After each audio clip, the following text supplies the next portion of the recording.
मैं नून लीग ਦਾ ਕੱਟੜ ਬੰਦਾ ਸੀ, ਨੂਨ ਲੀਗ ਦਾ ਪੱਕੜ ਬੰਦਾ ਸੀ ਵੋਟਰ। ਪੁਕਾੜੇ ਸ਼ਹਿਰ ਦੇ ਵਿੱਚ ਰਿਆਜ਼ੁਲ ਹਕ ਜੱਜ ਮਰੀਮ ਨਵਾਜ਼ ਜਾਣਦੀ ਏ, ਅਸੀਂ ਇਹਨੂੰ ਵੋਟ ਦਿੰਦੇ ਸੀ। ਉਹ ਨਸੀਹਤ ਹੋ ਗਈ, ਕਦੀ ਵੋਟ ਨਹੀਂ ਦੇਣਾ। ਨਾ ਕਰੋ, ਉਹ ਨਹੀਂ ਸਰ, ਨਹੀਂ ਨਾ ਕਰੋ, ਕਿਉਂ ਨਾ ਕਰੋ। ਤੁਸੀਂ ਜੱਜ ਸਾਹਿਬ ਦੀ ਖਿਦਮਤ ਕਰੋ, ਸ਼ਬਾਨਾ ਰੋਜ਼ ਤੁਹਾਡੀ ਖਿਦਮਤ ਕਰਨਗੇ। ਅਸੀਂ ਰਿਆਜ਼ੁਲ ਹਕ ਦੀ ਖਿਦਮਤ ਕਰ ਰਹੇ ਹੋ, ਸਾਡੀ ਕਰ ਰਹੇ ਵਾ। ਅਸੀਂ ਵੋਟ ਚਲੋ ਨੂਨ ਲੀਗ ਦਾ ਸਾਰੇ ਦੇਣਾ, ਨੂਨ ਲੀਗ ਦਾ। ਇਲੈਕਸ਼ਨਾਂ ਦੇ ਨੇੜੇ ਆਣੀ ਹੈ ਨਾ, ਵਾ ਸੋਨਾ ਲੱਗਦਾ ਮੀਆਂ ਸ਼ਬਾਜ਼, ਉਹਦੀ ਨਗਰ ਨਗਰ ਆਵਾਜ਼ ਏ, ਉਹਦਾ ਖੁਸ਼ਹਾਲੀ ਆਗਾਜ਼ ਏ। ਸਾਨੂੰ ਮੀਆਂ ਉੱਤੇ ਨਾਜ਼ੇ, ਮੀਆਂ ਦੇ ਨਾਰੇ ਵਜਣੇ ਨੇ। ਕੱਟੇ ਨੂਨ ਲੀਗ ਦੇ ਸੀ, ਕੱਟੇ ਨੂਨ ਲੀਗ ਦੇ ਸੀ, ਨੂਨ ਲੀਗ ਦੇ ਹੋ, ਲੇਕਿਨ ਕੋਈ ਰਿਲੀਫ ਨਹੀਂ ਦੇ ਰਹੀ। ਯਕੀਨ ਕਰੋ, ਦਿਹਾੜੀ ਦਾ ਰਿਸਕਾ ਚਲਾ ਰਿਹਾ, 700 ਰੁਪਏ ਦਿਹਾੜੀ ਹੈ। ਮੈਨੂੰ ਬਚਣਾ ਬਚੇ, ਮਾਲਕ ਨੂੰ 700 ਦੇ ਲਈ ਦੇਣਾ ਵਾ। ਤੇ ਕੱਲ ਮੈਂ ਸਿਰਫ 800 ਰੁਪਏ ਫੜ ਕੇ ਲੈ ਗਿਆ ਬੱਚਿਆਂ ਵਾਸਤੇ। ਯਕੀਨ ਕਰੋ, ਪੈਂਪਰ ਦੇ ਪੈਸੇ ਨਹੀਂ ਸੀ ਮੇਰੇ ਕੋਲ। ਦਿਹਾੜੀ ਦਾ ਰਿਸਕਾ ਦਿੱਤਾ ਵਾ, ਪੈਟਰੋਲ ਵਾਲੇ ਘਰ ਮੈਂ ਚਲੇ ਗਏ ਆ, ਘਰ ਵੇਲਾ। ਅਫਤਾਰੀ ਵੀ ਪਾਣੀ ਨਾਲ ਖੋਲੀ, ਯਕੀਨ ਕਰੋ, ਪਾਣੀ ਨਾਲ ਅਫਤਾਰੀ ਖੋਲੀ ਹੈ। अगर असी माल थोड़े लोडिंग वाला पा लीए, थोड़े घट भी पा ली तो चलान कर देने। 2100 रुपए चलान है सर, किहड़े पास चाहिए। सर कौमा कुर्बानियां देंदी, तुसी भी कुर्बानी दवो। असी किंदी को कुर्बानी दईए, बच्चे भुखे वाके मार बच्चे रोड़ा लिया रख दीए, ਇਹ कुर्बानी है।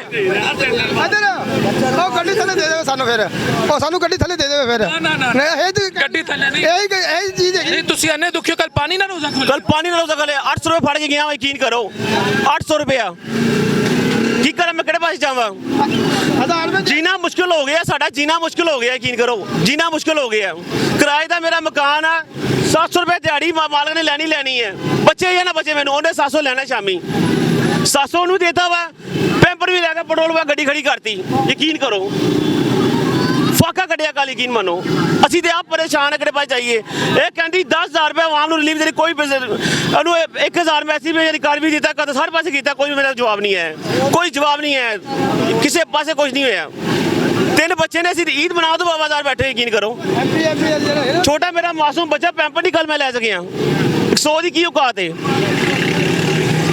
अगर ਅਸੀਂ कोई माल पाते हैं, कोई ओवरलोडिंग माल पाते हैं तो सानू छड्डदे नहीं है, वार्डन वाले माड़ी जी रिलीफ नहीं देते। सवारियां च हुण रमजान है, कम बल्कि डाउन है, आवाम थोड़ी बेरस के बैठ रही है। चलो चलो ओवर माल पा लिए, लोडिंग वाला माल पा लिए, चलो 4 आने बन जान, वो भी नहीं पाते पे कि किवें पाइए कि चलान करते हैं साडा। कल तकरीबन 1200 का फेरा सी, एक चलान की वजह मैं छड्डता कि चलान हो जाएगा। 1200 का फेरा सी, 800 लैके घर चले गया। मैं की करांगा। मरीम नवाज साहब कह रही आवाम ਨੂੰ मैं रिलीफ दे रही हैं, ਉਹ ਇੱਥੇ ਸਾਡੇ ਕੋਲ ਤੇ ਆਵੇ, ਸਾਡੇ ਪੁੱਛ ਕੀ ਰਿਲੀਫ ਮਿਲੇ। ਉਹ ਕਹਿੰਦੀ ਹੈ ਸਾਡੇ ਹਾਲਾਤ ਤੇ ਵੇਖੇ। ਸੁਬਾ ਸਹਿਰੀ ਕੀ ਥੀ, ਸੁਬਾ ਸਹਿਰੀ ਕੀਤੀ ਹੈ, ਕਿਸ ਨਾਲ ਕੀਤੀ ਹੈ। ਰਾਤ ਦੀ ਜਿਹੜੀ ਰੋਟੀ ਪਈ ਸੀ ਉਹ ਖਾ ਕੇ ਗੁਜ਼ਾਰਾ ਕੀਤਾ ਮੈਂ, ਗਰਮ ਕਰਕੇ। और मेरी बेगम ने उन्हें रोटी भी नहीं खाती, यकीन करो। मैं आके मैं अपने सोहरे को भेज दूँगा, चल तू रोटी तो खा ली। मैं ठेके पूरे करा, काम करा, की करा, कोई समझ नहीं आ रही सर। और बार बार ऐसी कह रही है कि रिलीफ दे रही है, आवाम को रिलीफ दे रही, कोई रिलीफ नहीं दे रही है। किसी ने सानू रिलीफ नहीं मिला रिस्के वालियां नू।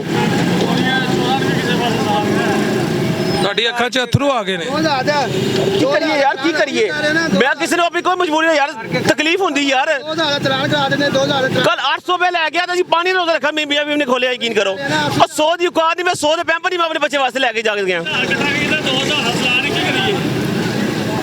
1200 ਦਾ ਕੱਲ ਮੈਨੂੰ ਫੇਰਾ ਮਿਲਦਾ ਪਿਆ ਸੀ, ਮੇਰੇ 4 ਨੇ ਬਣ ਜਾਣੇ ਸੀ। ਇਹ ਚਲਾਨ ਦੀ ਵੇਲੇ ਫੇਰਾ ਛੱਡਤਾ ਮੈਂ ਕੀ ਕਰਦਾ। ਛੱਡਣਾ ਹੀ ਹੁੰਦਾ, ਹੋ ਰਿਹਾ ਸੀ। ਇਹਨਾਂ ਦੇ ਬਾਰਡਰ ਨਾਲ ਤਰਲੇ ਕਰੀਏ ਸਰ, ਉਹ ਕਹਿੰਦੇ ਕੋਈ ਮਜਬੂਰੀ ਨਹੀਂ ਹੈ ਭਾਈ, ਤੁਸੀਂ ਮਰੀਮ ਨਵਾਜ਼ ਸਾਹਿਬ ਨੂੰ ਕਹੋ ਜਾ ਕੇ, ਸਾਡਾ ਕਸੂਰ ਨਹੀਂ, ਅਸੀਂ ਕਰਨੇ ਗੱਲਾਂ ਚਲਾਨ।